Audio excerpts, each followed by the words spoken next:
Oi, gente, tudo bem? Meu nome é Eduarda, eu estudo Direito na PUC-Rio e estou indo para o terceiro período e a gente está apresentando isso aqui no nosso podcast sobre o feminismo, em especial no meio da mulher. Olá, prazer, meu nome é Fernanda, faço Direito, estou indo para o terceiro período. Olá, prazer, meu nome é Eduarda, eu faço Direito também e estou indo para o quarto período. Olá, meu nome é Rian, eu faço Direito também e estou indo para o quarto período também. Olá, eu sou a Alessandra Maia, sou professora do Direito, mas sou do Departamento de Ciências Sociais e é um prazer estar aqui com vocês discutindo, né, e falando sobre universidade, sobre mulheres, sobre ciência. Eu acho que essa é a nossa pegada na memória. Então a gente vai começar aqui o nosso podcast com o tema de intersexualidade, que é um tema super importante para a compreensão plena do feminismo e das lutas, das pautas identitárias como um todo. Então a gente tem a nossa primeira pergunta aqui para começar a nossa dinâmica. Como você acha que raça, classe e orientação sexual influenciam a experiência das mulheres na luta por direitos? Então, bom dia, boa tarde, boa noite, né? É muito bom conversar com vocês sobre esses temas que são temas relevantes hoje para o avanço dos direitos das mulheres. É importante a gente perceber que esses temas são temas que se consolidam com a emergência do feminismo, dos feminismos. Ou seja, hoje poder refletir sobre o impacto de temas como a interseccionalidade, a questão racial, a questão de gênero, elas absolutamente não eram temas se a gente for pensar o século XVIII ou o século XVII. E o que a gente tem que pensar, eles não eram temas como assim. Óbvio que eles estavam no mundo, as mulheres sempre estiveram no mundo. Mas, por exemplo, não era permitido às mulheres escrever, não era permitido às mulheres publicar, não era permitido às mulheres manifestar suas impressões políticas. E eu creio que essa agenda hoje, esses temas, eles ajudam a consolidar essa presença da mulher no espaço público, no espaço do trabalho. E antes, se a gente for pensar historicamente, né, o lugar da mulher era o lugar do privado, era o lugar da casa, e não o lugar da rua e o lugar público. Então, esses temas eles fazem parte, historicamente, dessa passagem da mulher, né, que sai do ambiente privado e do controle masculino sobre a sua vontade para estar no mundo. Acho que essa é uma boa maneira de a gente começar. E eu acho que tem umas questões muito importantes, porque hoje em dia a gente vê uma ascensão desse movimento, essa empreitada quase contra as pautas identitárias, contra a expressão das identidades e das subjetividades, especialmente de grupos minoritários como as mulheres. E ver assim, a ditadura das pautas identitárias, que a gente só se preocupa com pauta identitária agora, tem que se preocupar com questões de muita maior magnitude, muito mais importância. Eu acho, enfim, tem outros autores que vão concordar comigo, tipo a Jamila Ribeiro, que a inserção dessas pautas no meio acadêmico é de extrema importância também para construir uma democracia, para construir uma participação e para construir um mundo mais igualitário, né? O que você acha? Então, vamos lá. Eu creio que o diálogo, ele é crucial. Então, quando a gente vai pensar o tema, por exemplo, do feminismo ou das mulheres, a gente já não fala mais o feminismo, mas a gente fala de feminismos. Por quê? Porque os diferentes feminismos vão tracionar, digamos assim, vão trazer pautas subalternas. E acho que essa é a grande questão. A pauta subalterna, ela vem de incômodos. E esses incômodos, eles são manifestos. E a agenda política, ela vai se formar assim, quando vários incômodos, que não são incômodos minoritários, que é isso que é bem interessante, porque E por isso a gente estuda a filosofia e as teorias políticas, porque a gente vai pensar o seguinte, bom, as mulheres são minoria? Mulheres são metade da população.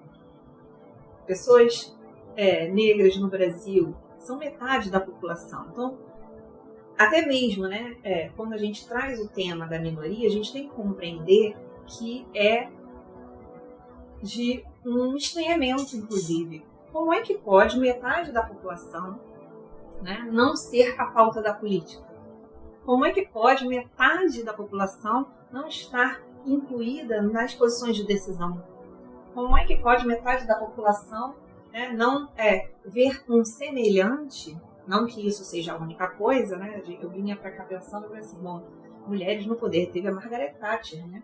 Então, quando a gente assim, né, Margaret Thatcher, né, mas aí, quando a gente pensa as figuras da política contemporânea, você vai pensar o quê? O Trump, você vai pensar no Putin, homens brancos, com muito poder, com muito dinheiro, e você pensa assim, bom, não tem uma mulher ali para dialogar. Ah, se fosse uma mulher, será que seria muito diferente? Porque daí eu fiquei lembrando da Tati, né? Bom, aí você pensa assim, bom, esse exercício da diferença, esse exercício do diálogo, ele é fundamental. E eu acho que às vezes o que a gente vê é um descrédito muito precipitado em relação às agendas que não percebem que, ao analisar e desacreditar rapidamente, que essas agendas, na verdade, elas têm um enraizamento de um incômodo muito grande. E, então, é preciso tratar com respeito os incômodos, né? É preciso tratar com respeito as histórias de resistência, de organização. E é muito bom a gente poder estar aqui conversando sobre isso, né, e escutando vocês. Eu acho que esse é um pouco da nossa iniciativa, como é que a gente vai conversar e escutar, não só falar. Então, quero também muito que a gente faça esse exercício aqui de escuta, né, respeitosa, eu diria. Então, vamos para a segunda pergunta. A forma como a mídia e a cultura popular retratam o feminismo tem ajudado ou atrapalhado o movimento? Então, né, Fernanda, é uma boa pergunta essa. Se a gente for pensar, quando você pensa na mídia, são os meios de comunicação, então, quem é que produz o conteúdo? As estruturas que a gente vê na sociedade, elas vão se replicar nas empresas. Então, é interessante a gente perceber em que medida essas mídias vão se transformando. Hoje a gente tem, sim, mídias que fazem propostas colaborativas, que fazem propostas inclusivas, que trazem pessoas dos mais diversos, com as mais diversas trajetórias para participar. Isso é bem interessante, isso é uma mudança. Porque as pesquisas, por exemplo, mostram que até os anos 80, se você ligava a televisão no Brasil, você só via pessoas brancas. Então, assim, de novo, metade da população não é branca. Então, né, eu acho que o interessante é que você possa conseguir condensar a diversidade que marca a história do Brasil.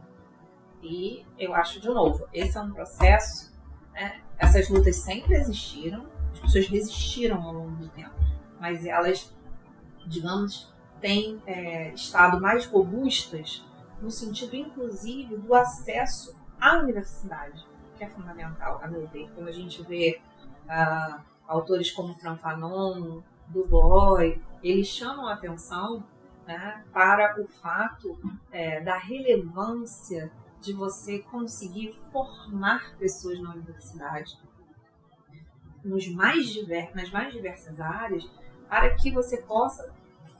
eu liguei a televisão, tem um repórter negro, tem uma repórter mulher, tem essas pessoas estão lá. Você vai numa loja, né, a gente acha que não, mas até pouco tempo atrás, você entrava nas lojas, no comércio, não havia uma vendedora ou um vendedor negro para atender você. Na escola não havia um professor negro para poder te ensinar.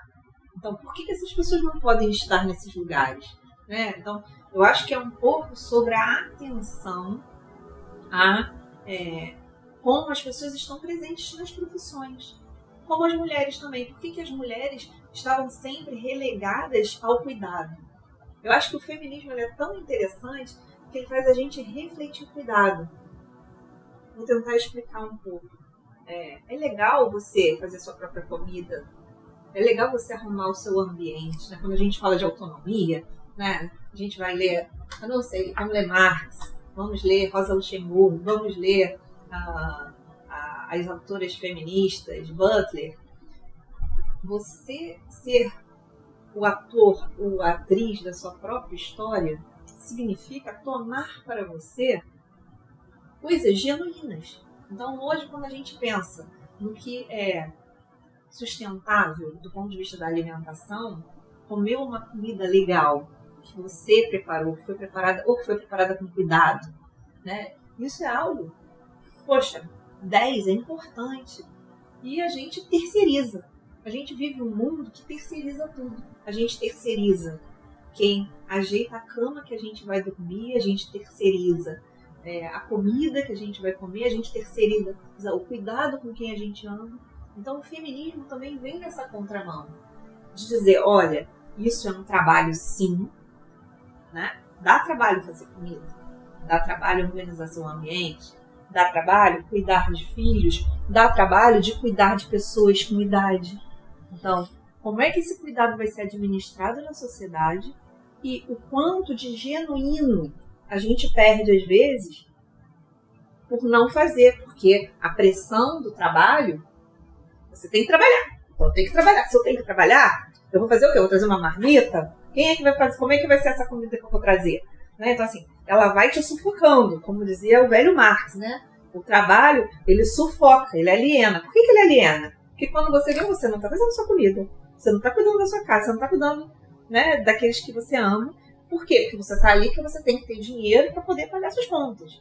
Então, eu acho que o feminismo, ele vem, as mulheres, ao entrarem no mundo, né, que é muito engraçado a gente poder pensar isso, imaginar o mundo, se a gente conversar com as avós, as bisavós, elas não saíam de casa. Mulheres não saíam de casa. Eu conheci mulheres que nunca saíram, que saíram pouquíssimo de casa. Elas viviam, o lar era o lugar delas, a casa era o lugar delas. Elas não eram permitidas, elas não podiam estar sozinhas na rua, elas não podiam sair de casa desacompanhadas. Então, e por outro lado, as mulheres que eram obrigadas a estar na rua, que precisavam se sustentar, eram violentadas, porque não eram consideradas mulheres respeitáveis, né? E elas eram submetidas às vontades dos homens. Não que as que estivessem em casa também não fossem submetidas. Olha só como os feminismos vão se conectar, né? Porque o que conecta as mulheres? O que conecta a mulher é essa percepção das opressões que elas sentem.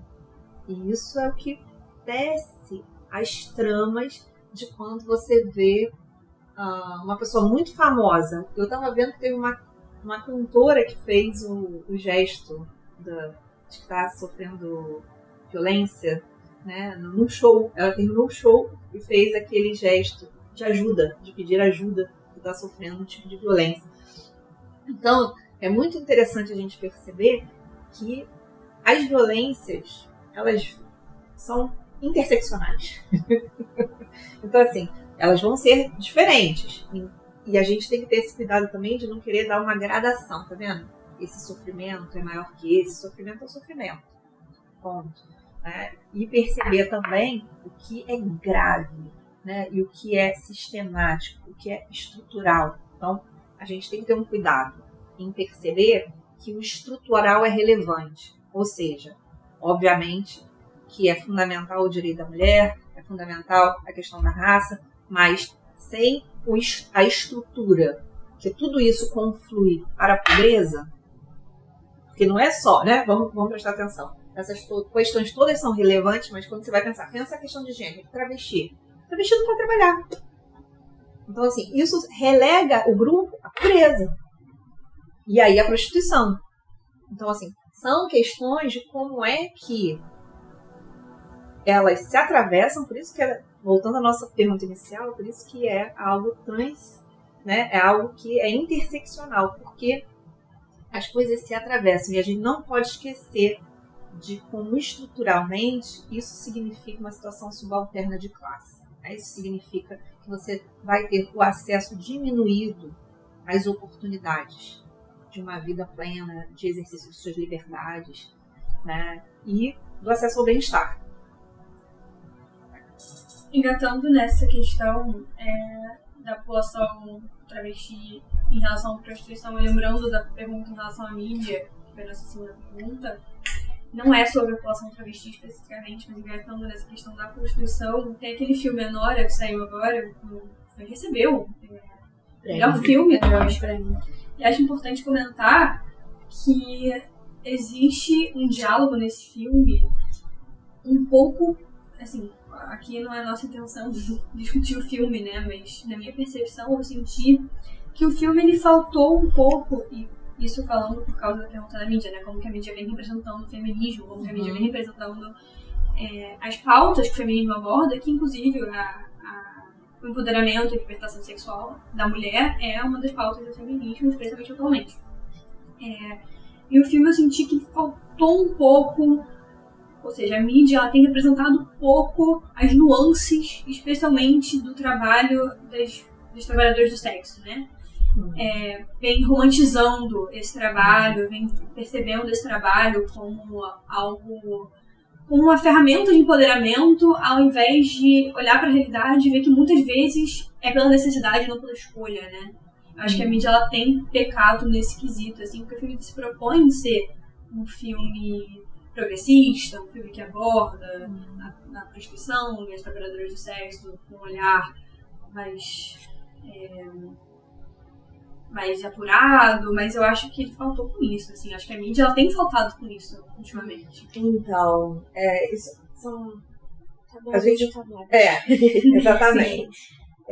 Primeiro, que a gente tem que pensar que a arte, ela não necessariamente ela precisa ser uma agenda política, né? Então, a arte, ela é uma... Tem várias definições, digamos assim, e você pode pensar que um filme que faz sucesso é um filme que incomoda, por exemplo. E talvez os incômodos que um filme possa trazer não necessariamente sejam incômodos emancipatórios, né? Então, às vezes, um filme pode nos incomodar pela linguagem, pela forma como ele produz, digamos assim, certas romantizações da realidade. E aí você me indaga, mas por que então que, né, a arte romantiza? Bom, por que você lê um romance? Porque, né, é um entretenimento. Então, eu creio que existe, né, sim, essa questão, porque, e o entretenimento, muitas vezes, quando se faz algo que obtém um sucesso, as pessoas tentam reproduzir aquilo, então, né, vai 1, 2, 3, né, vamos pensar Rambo 1, Rambo 2, Rambo 3, e por aí vai. Mas, por outro lado, você vai também ter filmes que são genuínos. Então, eu diria para você que vamos ter muitos filmes não tão bons sobre os temas da emancipação da mulher e do feminismo e das travestis, etc. e tal. E em algum momento, desses muito não bons, sairá um algo diferencial. Então, eu acho que sim.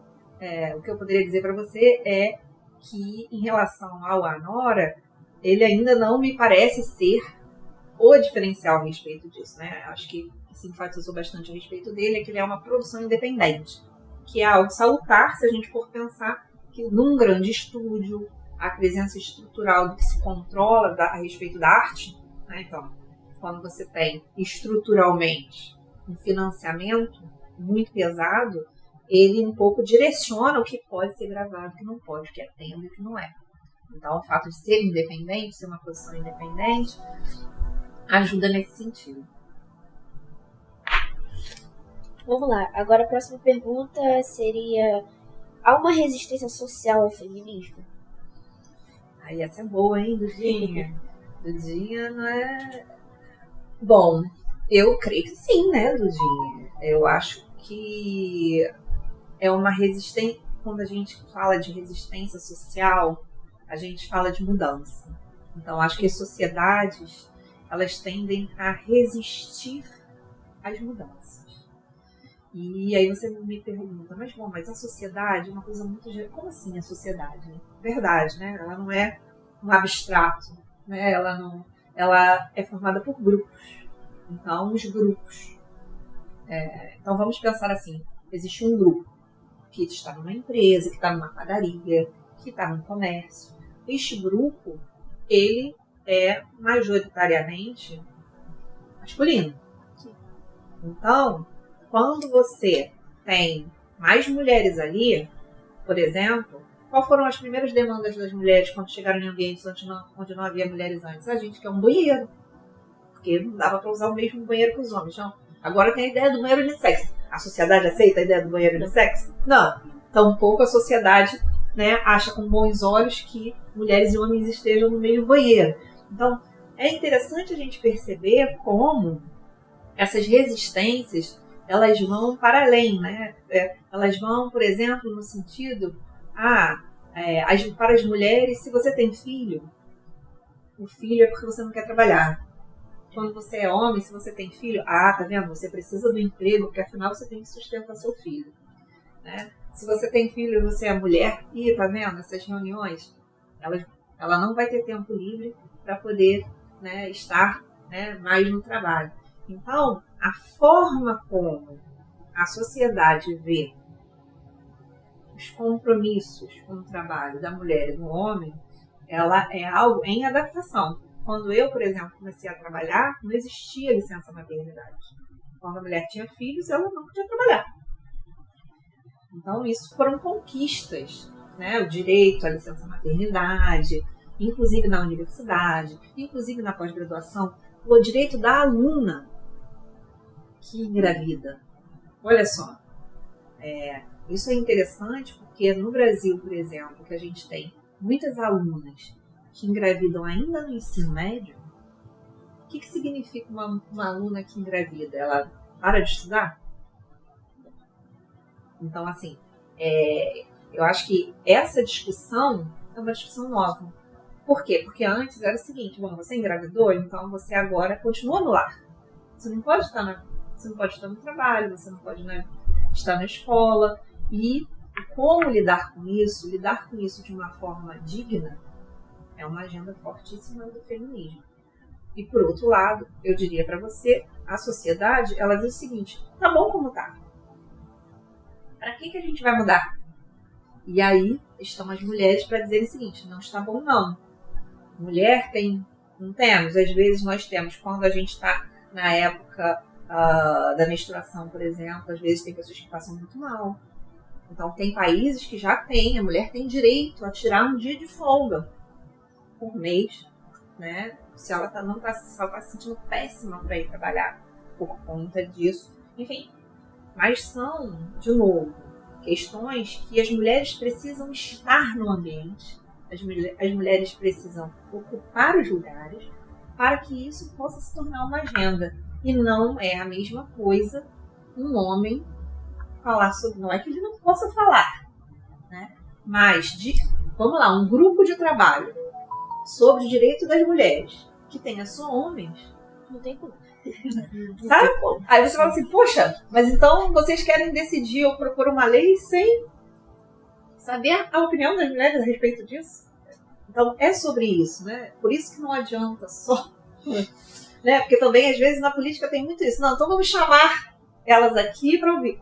Tá bom, você ouviu, mas eu quero ter o poder ali de voto, de decisão. Então, assim, é um exercício de escuta, sim, é um exercício de escuta, mas também é uma participação efetiva.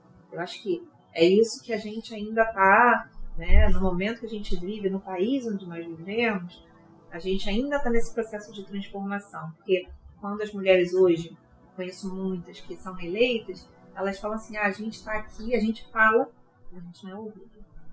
Nem no partido, às vezes, elas são ouvidas. Então, é uma sensação que, né, é importante que ela seja comunicada.